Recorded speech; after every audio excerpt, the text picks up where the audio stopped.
everyone. This is Dave Coriale, president of DelCor and host of the 501c technology podcast, Reboot IT. And I am excited to be guest hosting today. I talked about this technology before and on Reboot, and I'm so happy to be talking about it again because I think this community needs to talk about this more. And I have two experts with me who are going to do 90% of the talking. I have Tim McCreight and also Elena Dumitrascu. I got it right when we practiced. Now I'm going to stumble. But I want to welcome you two and also have you introduce yourselves and talk about where you're from and a little bit of your history. Let's start with you, Elena. Thank you for having me here. It's a pleasure. I'm the co-founder and CTO of Credivera, where we are a technology company that supports associations with verifiable credentials, secure identity, and secure certifications for their constituents. I got into this business because I saw over and over again how difficult it is to prove someone's identity from a workforce perspective, the long compliance issues that come from that, and really some of the fraud that sort of seeps in as well. So again, really happy to be here and to talk about this topic, a growing All right. topic. Awesome. Thank you. Tim? Thanks, folks. My name is Tim McCreight. I'm the CEO and founder of TaleCraft Security. We're a boutique security firm that focuses on developing security programs using a risk-based approach. And after 44 years of doing this, it's nice to finally get a chance to see some of the changes that we want to make within the industry, and particularly with we're talking about today, these verifiable credentials. It's been something we've been dealing with, trying to make sure it's Tim doing what Tim's supposed to be doing, nothing more and nothing less, and trying to get to a space where we're seeing that come through. And it's great to talk about this today. It's a great opportunity to explore and identify what a verifiable credentials can do for organizations, but how it helps for people like me in the security industry truly understand that we can start reducing risk by using this approach. And you are also a host of a podcast. Yes, sir, I am. I have my own podcast. I co-host with Doug Leese, and it's called Caffeinated Risk. It's two self-proclaimed grumpy security professionals talking about security and risk. And we thought, throwing in coffee, security, and risk, how can you go wrong? So this is year 5 now with Caffeinated Risk. And I've just got to mention, because you said this earlier, that the icon for it is the caffeine molecule. Yes, sir. Yeah. It's just really fun. Good for you. It looks good on the awesome. mugs and the t-shirts, so it looks really good. So that's what's important. So thanks for joining. I always like to start at these conversations, always kind of start at the top and what are we talking about? So you've talked about verified credentials, risk, and cybersecurity in your backgrounds and what you're trying to accomplish. I think we're all familiar with cybersecurity, right? And there are plenty of news. There's plenty of news coming at us with what's happening in cybersecurity breaches and so on. How is this different? Like when you talk about cybersecurity and verified credentials, explain the link between the two and what you mean by verified credentials.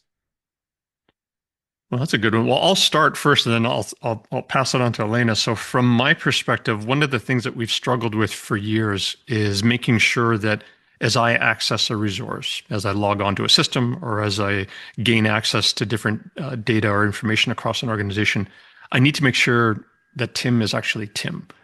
And I need a way to validate that. And I need a way to prove that I'm given or been granted access to these different data stores, data resources. The difficulty with that is over the years, we've been really restricted of what we could provide. Everyone listening knows we first started with IDs and passwords, bringing in different factors for authentication. But there was still avenues that were open to fraudsters to impersonate somebody. So I could log on saying that I'm Tim. I'm not really Tim, but I have his credentials.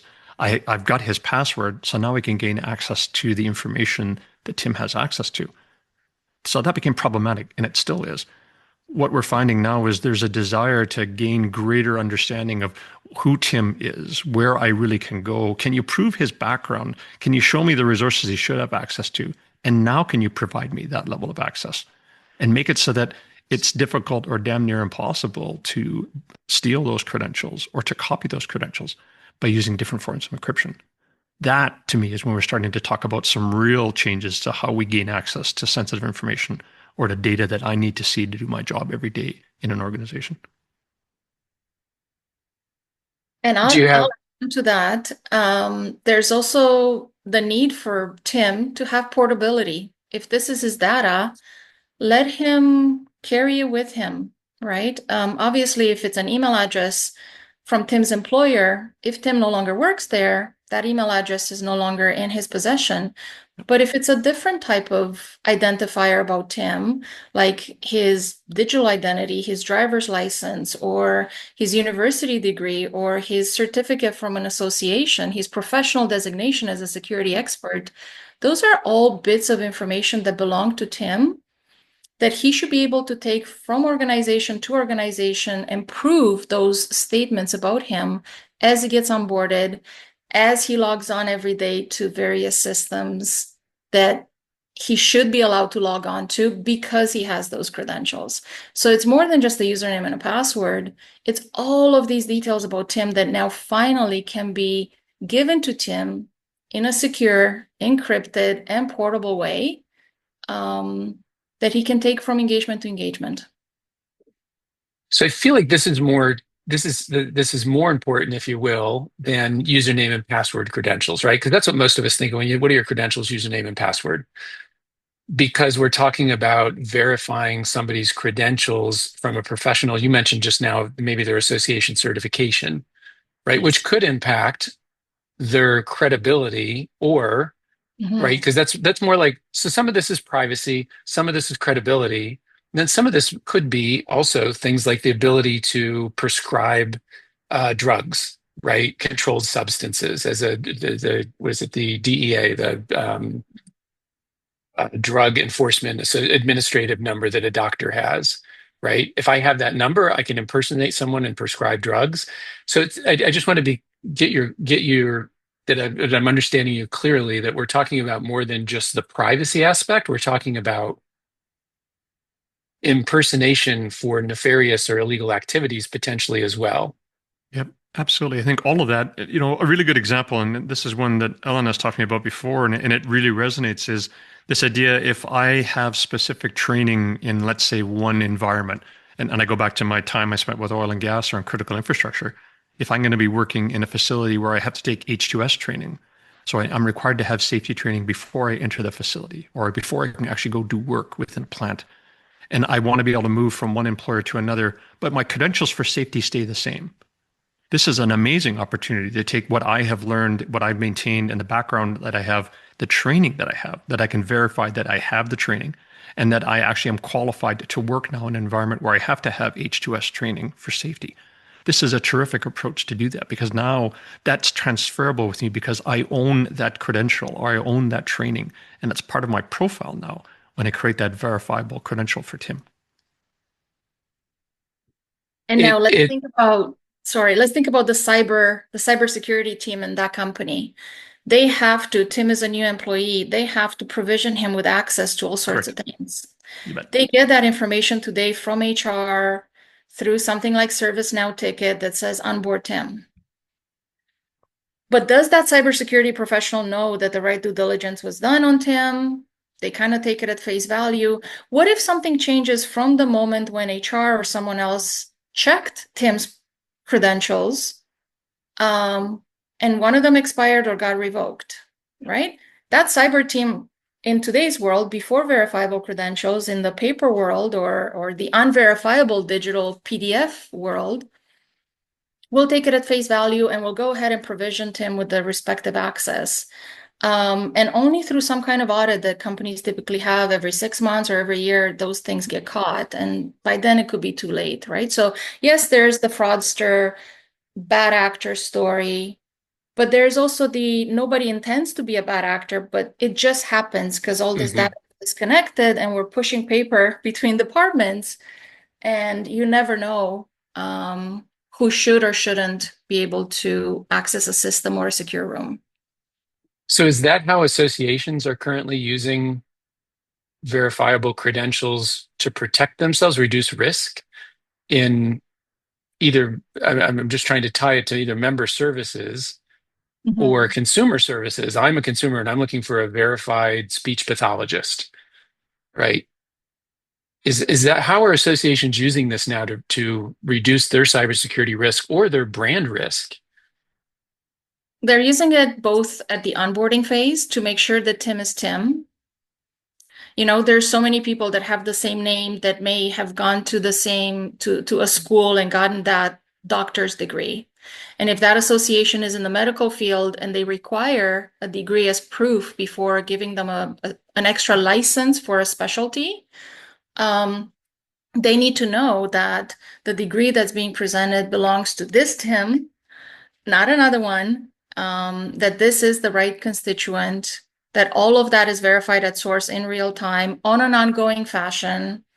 And then on the tail end of that process, that the product that the association or certifying body issues for Tim leverages the same level of security and tamperness and portability as the artifacts that Tim showed up with. So whether it's a license that allows you to operate specific equipment, or in the case of Tim particularly, because he is a security professional, his security designation, right? That association can now give him that, not as a badge, but as a verifiable credential that belongs to him and no one else can borrow it and present it. Tim, do you have? Yeah, and this is what I really appreciate from a security perspective, because it takes away that potential mismatch from when someone's first being brought on board to when they're being granted access to systems. And it's an opportunity for us to continually assess the credentials that you're presenting and make sure that they're still verified.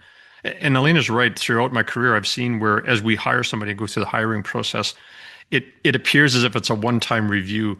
This offers that opportunity to continually assess that individual's credentials, verify them in near real time or real time, and give us the opportunity to ensure that, yep, Tim still has this valid credential. It's still active and up to date. He can still gain access to these confidential resources because we are relying upon this approach that's been taken for the credential. So to me, it's such a great opportunity to explore more of this within the security realm.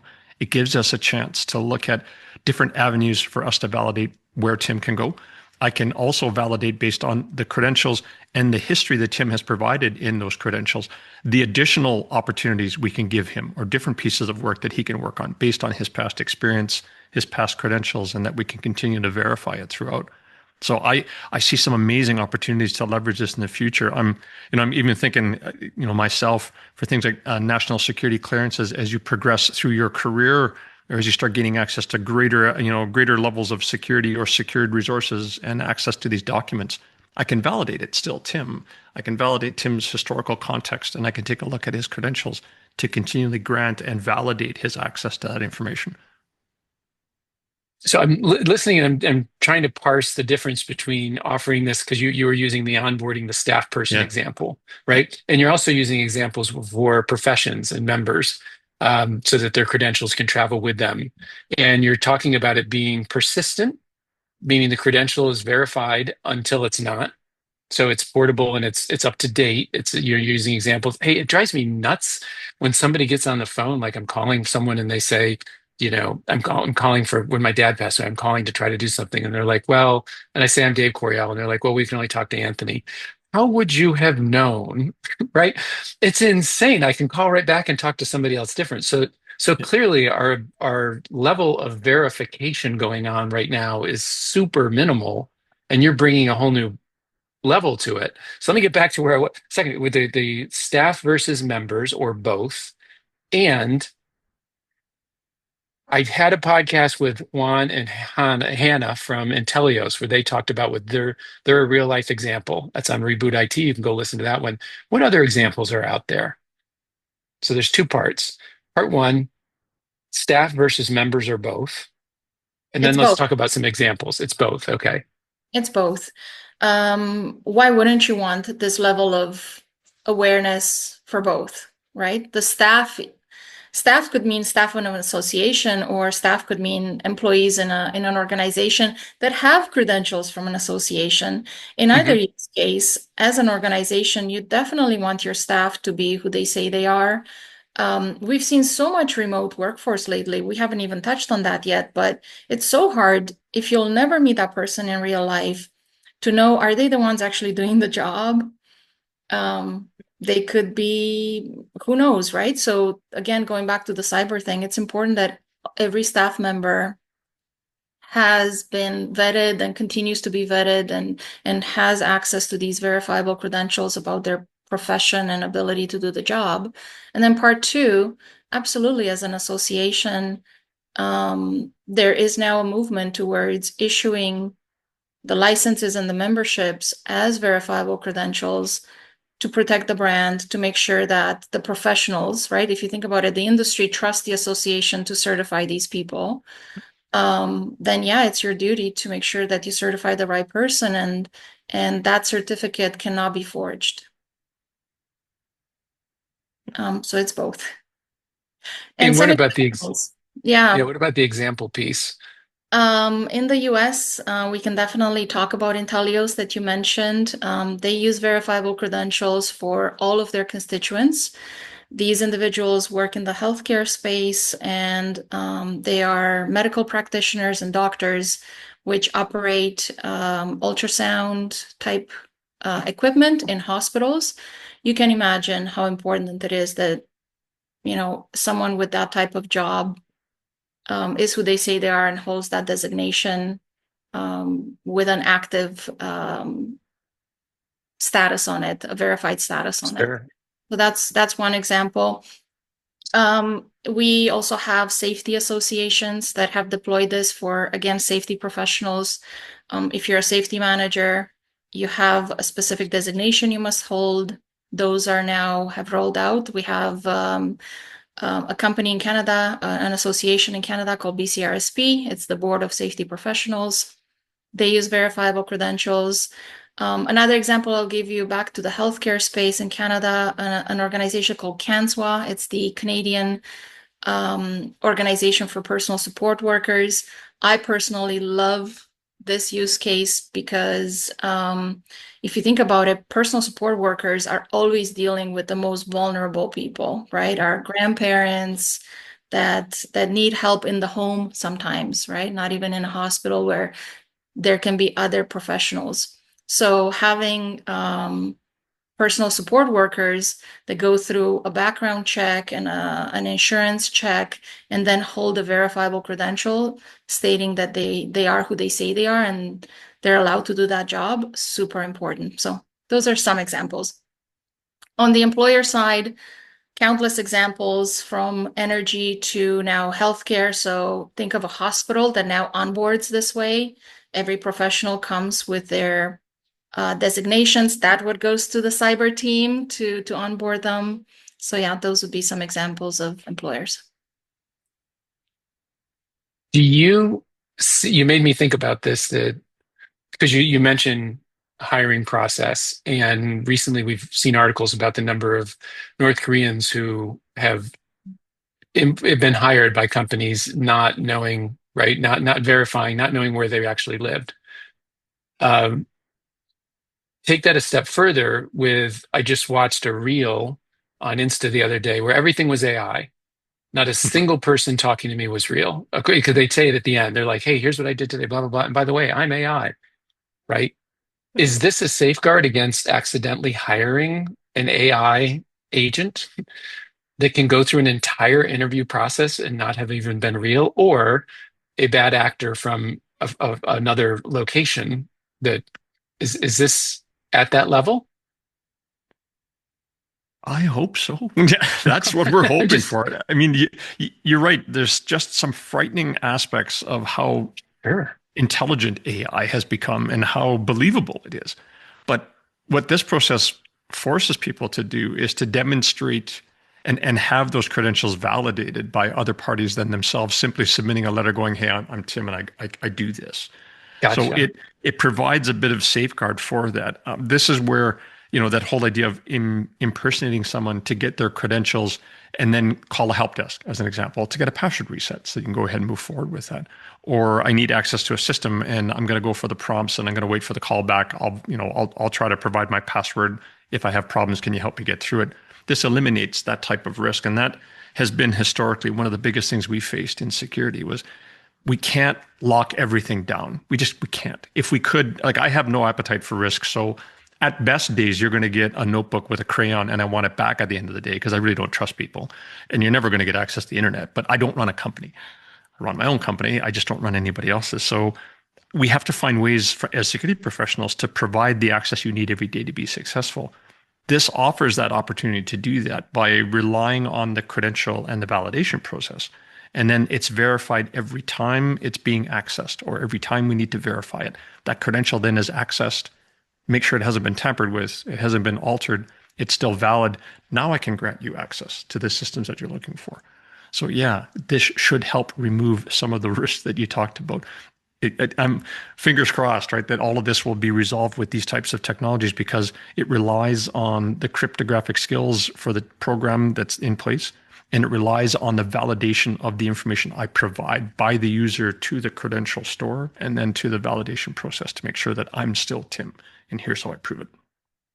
Did I get that right, Elena? I think I did. You did. And Dave, at ASE Annual, we're hosting a session exactly on this topic, Oh, great. content authenticity and verifiable credentials.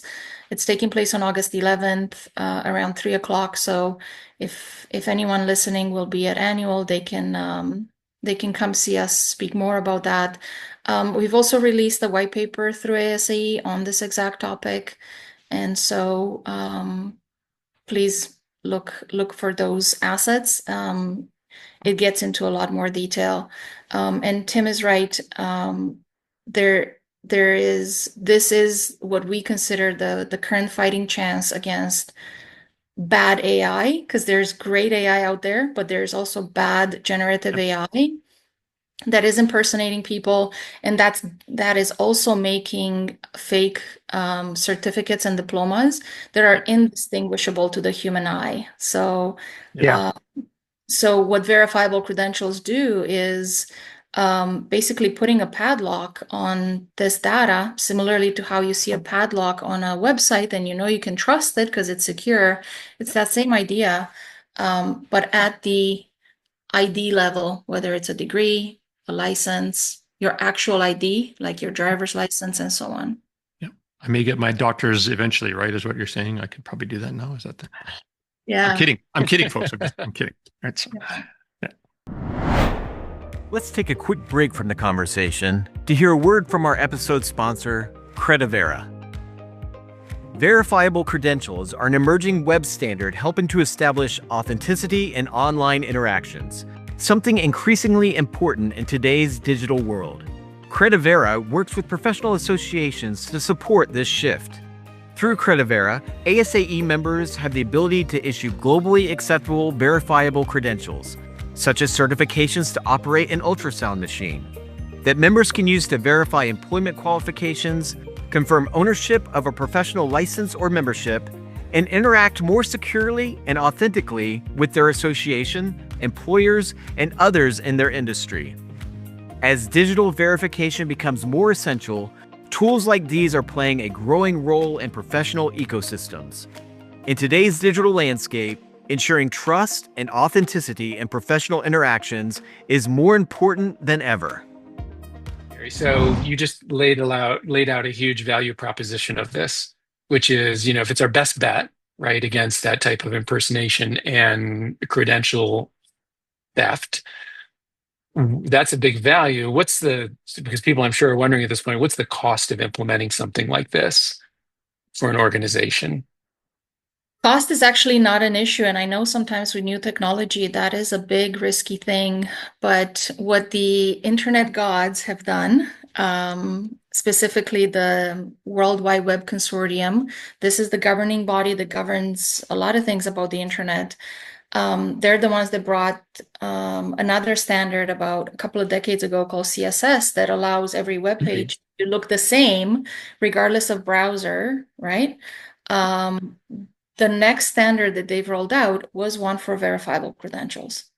So what that means is they can be embedded in existing technologies, or they can be products like the ones Credivera has, called Credivera Exchange, can be hooked into existing AMS solutions or LMS solutions without a huge cost, right? And for us, knowing who our customers are, cost was always top of mind, and wanted to make sure that we bring forward a solution that cost will not be basically the item to prevent it from happening. Yeah. So it's scalable. It's supported by the internet. I think that's important to know.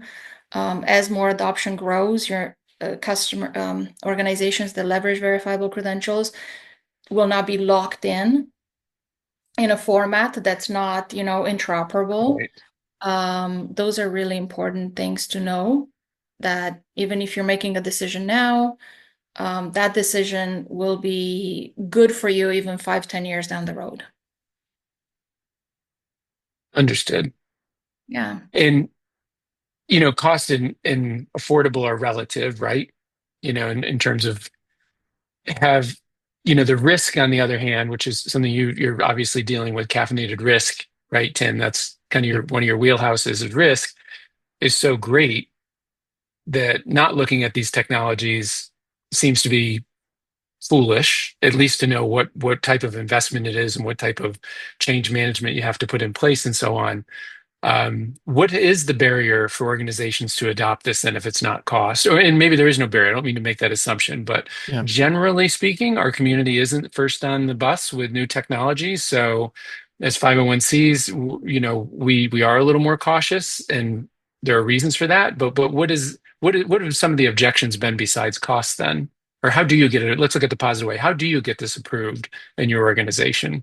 Yeah, I think how I would look at this is I would look at it from the risk lens first, and the reduction of risk facing, let's say, an association that's granting designations or certifications to its members, but wants to make sure that not only am I granting it to the individual who's demonstrated their skills, taken their examinations, or worked through the process, but that you can actually validate that credential to potential employers or your current employer. And the risk of reducing that validation process by what, as an example, what Credivera offers for verified credentials. What if I can, as an association, provide you an avenue to demonstrate to your current or potential employers that the credential that you've received, it isn't going to be altered. It's valid. It demonstrates my skills in this one particular area. And at any time, you can come back as an employer and validate that my credential still exists, that I still have the capability to work within this one area. I still have the skill sets to work on this technology. I've got the health and safety requirements to work on this job site. I can manage this piece of medical equipment. Or as you move further up, I am still a lawyer in good standing, and here's the states that I can operate within. I am a doctor in good standing across Canada, and here's my credentials from the Canadian Medical Association. That to me would be fantastic, because now what I can provide is a level of assurance through my association. And that's a really big deal, because now as someone presents their credentials, it can be validated, and I can demonstrate that I am Tim, I have this credential, I can work in this environment, I have this skill set, or I have the ability to access this information. That's a huge benefit to any association, I would think, if that's something that they're considering. And it's an opportunity to provide that as part of the membership benefit. If I'm gaining that credential or that membership in that association, wouldn't it be great to have that ability to come back and say, anytime you wish to validate my credential, this is how we do it? I feel like what's being pointed out is how much we just rely on blind trust And a to paper document, and yeah, let me PDF my designation and send it to you. I mean, we've seen it all, and unfortunately, like Elena honest said, people being honest. honest people being honest most of the time. But we've seen Right. this, right? Like I remember not that long ago where we were doing background investigations for an organization I was chief security officer at, and we actually had a member of the board lie about their credentials. They Yeah. sent in a bogus doctorate degree. And we're like, you didn't think we were actually going to go check, Oh, wow. but can you imagine all of a sudden I take away that kind of noise, right? If I say that I'm qualified to work a piece of equipment and I can demonstrate it and I have it and it's still valid, and I can go back and verify that Tim can actually operate this heavy equipment because this is the credential that says he can. Terrific. That takes so much time and it takes a lot of risk out of the employment process and onboarding, et cetera. But now I can continually evaluate to make sure that Tim can still operate this piece of equipment, is still, an engineer in good standing, still has the capability to do this type of work. It's because this process exists to validate that and to verify it. Right?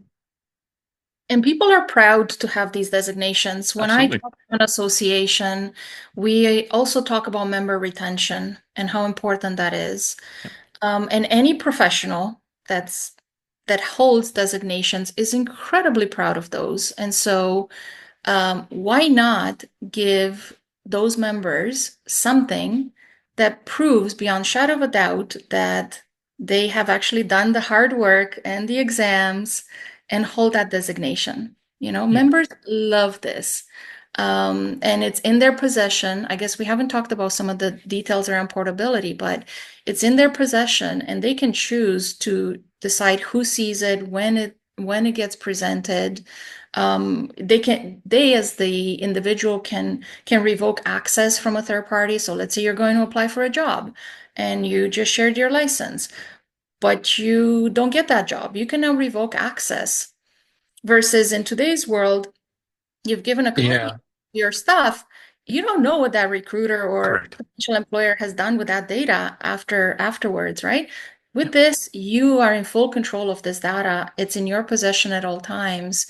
And as an association, you're really giving an incredible gift to your constituent by offering them this. And that's been the feedback that we've seen, and the excitement from members that we've seen, where it basically just spreads through word of mouth like wildfire, within a community.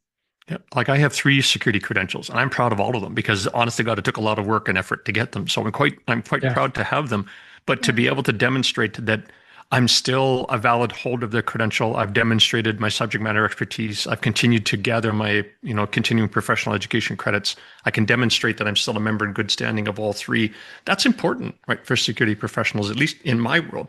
And when I'm looking and have hired in the past, I look for those credentials as well. And I ask them to demonstrate it, that it's still valid. They've been accredited. They still have their designation. They're in good standing. This gives the member an opportunity to provide that. And to Elena's point, if I don't get the job or I'm no longer working for that employer, I can revoke that access to the credential so that I maintain the confidentiality. I maintain who gets access to my credential store. That's important, right? Especially when I look at it from a security perspective, is I'm giving the user now an opportunity to manage their own journey with their credentials. Well, you can see right after my name, right? I have my CAE, and when that wasn't showing up on Zoom or wasn't showing up on Teams, I sent in a ticket. Hey, to your point, I'm proud of that, right? So, and I'm going to keep it attached to my name. It's on all my badges. I want to step away for 1 second from the association community, so to speak, because one of the things that we have issues with, period, is identity theft. Applying for credit cards, opening up bank accounts. I saw an ad the other day for applying for a job from like 1984 or something like that. I was going through something and it said, send your cover letter with your driver's license number, your social security number. The only thing missing was your mother's maiden name from this application for a job. To your point, you made me think of it because once you've sent that in, it's out of your hands. Just like now, you go to the doctor's office, they ask for your social security number. It's like, I don't know what you're doing with it when I'm done. Is this going to extrapolate into identity theft protection? 100%. And there is an entire industry around digital identity built to support identity theft protection. But I'm going to put a pin in it because I'm sure Tim has a lot to say about that. Well, I mean, so I'm not going to steal everyone's. He did get animated, didn't he? Yeah, it is. Wouldn't it be amazing if I could actually reduce this type of fraud? And if I was able to do it with the type of structure that's in place and what Ellen has been talking about as well. That's, to us, is what we're all looking for as security professionals. As you're right, David, it is so easy now to impersonate somebody. And you brought up in context one of the greatest examples that literally scares the hell out of us. AI is taking over and is now interviewing for jobs. All right, then. So now how do we do this? And by asking for your verified credentials and us validating who you are based on the credential store and being validated through the process that's in place, what Elena and her team have done as an example, that to me brings me solace. I actually can trust this now. So if that video was that amazing, and yet when we ask them, can we provide now your credentials so we can validate it, and the screen gets blank, I think we've done our job. Then that's what we're looking for, right? Is to now all of a sudden, oh, can I get back to you? Or, oh, you know what? Let me just get back to you tomorrow, and I'll be right. You'll hear whatever stall technique or tactic that they have. That to me is important because now we're putting in a control in place that you can't alter. So when you show me your Yeah. credential and I go and validate it, I know it's Tim, and this is this is the work he's done. Here's his credentials. Here's his certifications. Here's his associations. More importantly, this is what he has to demonstrate who he is. Terrific. As opposed to the screen getting blank now on a video or Zoom interview and they're not calling you back. That this is going to help because have faced this for a decade or more. It's gotten worse these last few years. This is a great opportunity to start stemming some of that identity theft, identity fraud by putting these types of controls in place. Awesome. And add on to that, when Tim is in a country across the globe, how are you going to get his certificate to him? How are you going to vet all of this? You may not even know all the laws in that country. So this technology also eliminates that problem. It provides that global mobility Yep. the minute that it's live, right? Where you can issue in the same city or in a country across the globe with the same ease, and knowing that you're meeting the privacy, the security, the compliance rules of anywhere on the globe, because again, this is a global web standard. So how it gets implemented is meant to align with all of those rules. And David, speaking of your 3 letters, how great it would be if next to CAE was a little trust mark that said 5. Yeah. Yeah. Right? Yeah, there will be. I'm confident there will be Yeah. someday. Yeah. Yeah. Yeah. In And Canada, all CAEs do have that trust mark already. Speaking of implementations, it's been, I think, live for them for the last 3 years. So if you do ever speak with a CAE that's been certified in Canada, they will have that trust mark. that's awesome. Yeah. It's we could talk about this for hours and we could come up with both the value side and the fear side, right? Of what we're dealing with. Mhm. But what I want to kind of close with is I'm an association. I'm put yourself in the position of an association exec who's running an organization, whether it be 300, 3 or 30 staff, 5 million or $280 million budget. You're the chief staff officer. Who and what should you be asking in order to learn the applicability of this to your organization, internally, externally, profession, et cetera? Like, what's your starting point? I'll take the first stab at that. From what I've seen, you have an internal sponsor. So take Intelios, their CIO was the initial internal sponsor. They built the case for why verifiable credentials make sense. Obviously, they're an organization that supports the healthcare industry. Those credentials carry a lot of weight in that industry. So that's where it starts. You need that internal sponsor. Often it is a CIO or a chief credentialing officer. They build the story as to why it would make sense. And by the way, speaking of that story, when we talk about costs, we've done some analysis. It typically costs the entire verification and issuance around $3,000 per individual. With this, you're literally talking a micro fraction of that cost. Okay. And you kind of set it and forget it. That's another thing that, we hear from our association customers. We just put it in place and then it just works, right? So just to be clear, you're talking about like current state, people verifying, putting papers around, copying, PDFing is like $3,000 per person. Yeah. Versus, Both the gotcha. onboarding of that member as well as the issuance, putting something in the mail to send to them, the phone calls they get, the online directories they must maintain, that, you have to make sure that a web scraper cannot hack your online directory. There's all sorts of things that cost money in today's process. On average, comes to around $3,000 per constituent. So you build that business case. And because associations are typically board driven around these decisions, board approval is important. Once board approval is accomplished, then it would be to engage with a vendor like Credivera.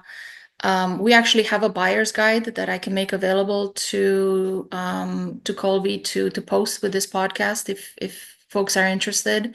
In that buyer's guide are all the things that you should be asking. It is new technology, and you should be asking some specific things. And then implementation if it's a standalone implementation, it can happen within a week. If it's a complex implementation with multiple systems kind of coming into the verifiable credential exchange, that could maybe go up to 60 days, but it's not a multi-year, super complex, super involved type rollout. But that's what so get a Thank sponsor, you. write a So, paper, get the so that's board. one side. I'm going to ask Tim to say the other side. What questions? So that's one side. You've got a sponsor like Juan or whoever coming at you, the CIOs, chief credentialing officer, et cetera. If you don't have that, Tim, as the CEO or executive director, whatever, the chief staff officer, and you realize this could be applicable, who do you go to? Yeah. So a couple of things I was thinking of as Elena was walking through the process. So I had the honor of being the global president for ASS International in 2023. So I had a chance to work very closely with our administrative team, all who are members of ASAE and who many hold the CAE designation. And as we were working at how do we establish and continue to grow the brand of ASIS International across the globe and build out the credentials that we had, a couple of things came to mind, particularly with some of the use cases that may be applicable here. I sat on the board and was the chair of the board as the president. So what I would look for at a board level is, can you demonstrate the value proposition to the members? And I think you can, particularly in some of the security associations, the three that I belong to, it's an opportunity to demonstrate the credential, that it can be verified, that it can be managed by the credential holder. It can be revoked from particular areas. You manage the direction of where you want to provide your credential. What that does as well is it provides clarity on what that designation truly is, the work that I can do, the skill sets that I've acquired, et cetera. That becomes part of the value proposition for the members.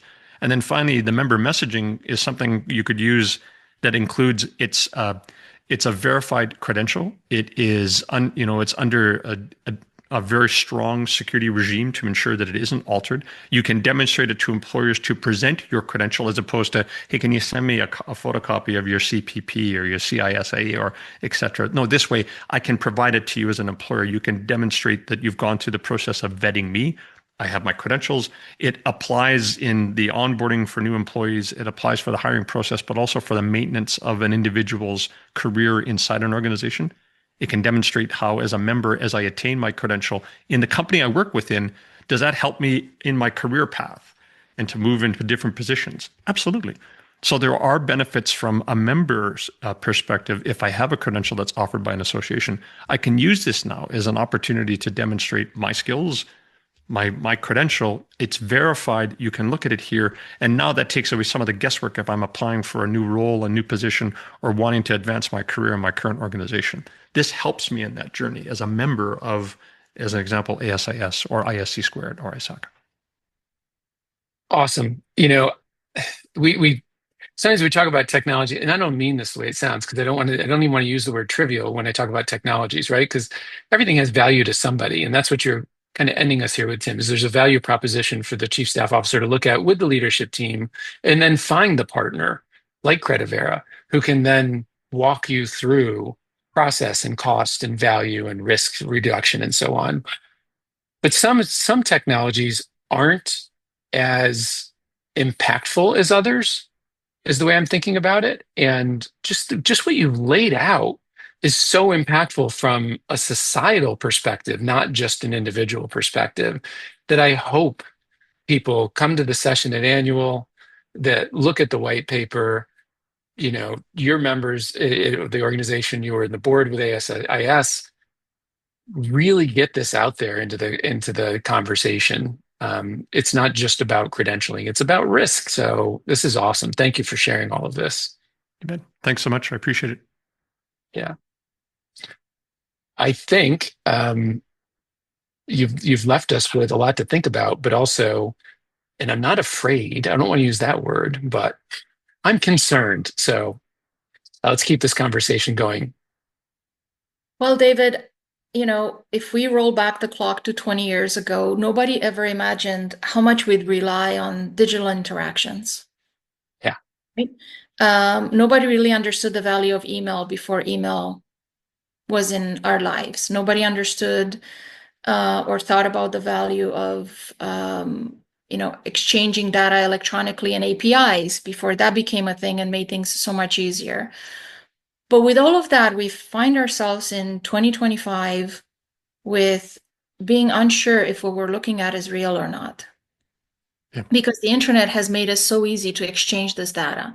And also technology has made it so easy for bad actors to mess around with the data that we're looking at. So here we are in 2025. We know we can't put the genie back in the bottle. We know that we've become dependent on this, like, I need instant access to this information. That's a fact. But what we're talking about here today is what the next generation of the internet really needs to be. And we're just starting that path, going down that path, to just put our minds at ease that what we are looking at is actually real, right? Yeah. And verifiable credentials aren't just for associations and information about a person. Everything. There are similar projects in every industry, whether it's supply chain or legal industry, to confirm that a business is a business. To confirm that, when you travel, that a passport is a passport. Like all of these things that we now love so much to do electronically, they're all going down the path of introducing verifiable credentials to make sure that with the ease of doing everything digital comes the peace of mind that, hey, what I'm looking at is real. I don't have to worry about it, right? And so that's really the moment in time where we find ourselves in 2025.